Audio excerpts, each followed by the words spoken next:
All right, so we are going to talk about the different forms for the equation of a parabola.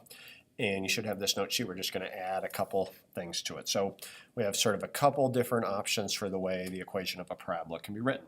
One is in factored form, right? It's got the nice factors there, written as a product, right? Two things in parentheses. This makes it easy to find the x-intercepts.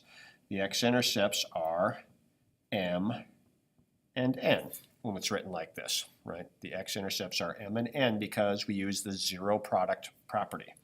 And so if we just draw a parabola here down below, and you can do this also, right? This is just sort of a generic example.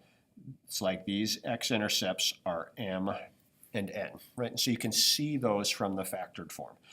M makes this one 0, n makes this one 0. And so the factored form makes those x-intercepts super easy. The vertex is doable, it's just not as easy. And so I said here you can find the vertex with a bit of work. Remember, the vertex is between, so the vertex is between the x-intercepts, right? And so I'm not going to go through a whole example of that, but we've worked with that a couple times. So if I know the vertex, if I know the x-intercepts, I know the vertex is right in between there. I find that coordinate, I plug it in, and I find the y-coordinate. So factored forms, easy to find the x-intercepts, a bit of work to find the vertex. Graphing or vertex form is basically the opposite of that. For graphing or vertex form, the vertex is easy to see. And so the vertex is going to be at h, comma, k. And so it's the opposite of this number because that minus in there, and then the k. And so this one, it looks like the vertex is maybe around here.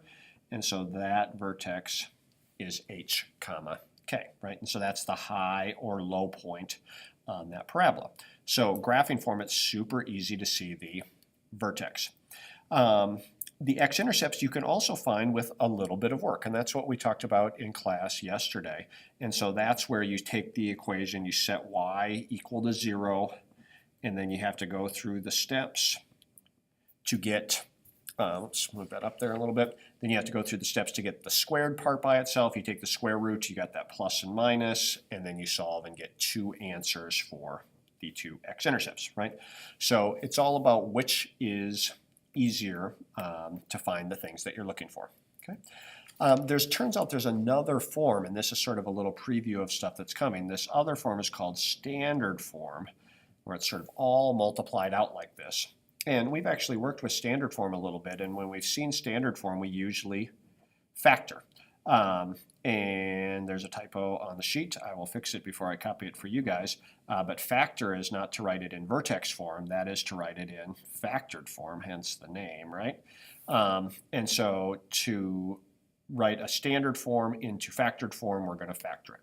The new thing that we're going to learn on Friday is called completing the square. And that lets us take a standard form and turn it into graphing form. And then the final piece will be something we learn eventually called the quadratic formula. You've maybe heard of it before, even it's sort of a big thing in algebra.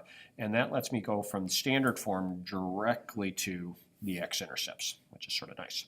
So lots of stuff going on with parabolas. Remember, parabolas show up in all sorts of places, like those basketball shots flying through the air. And so we're now able to find the vertex. We're able to find the x-intercepts from a couple of different forms. And so now you've got a little practice. Have fun.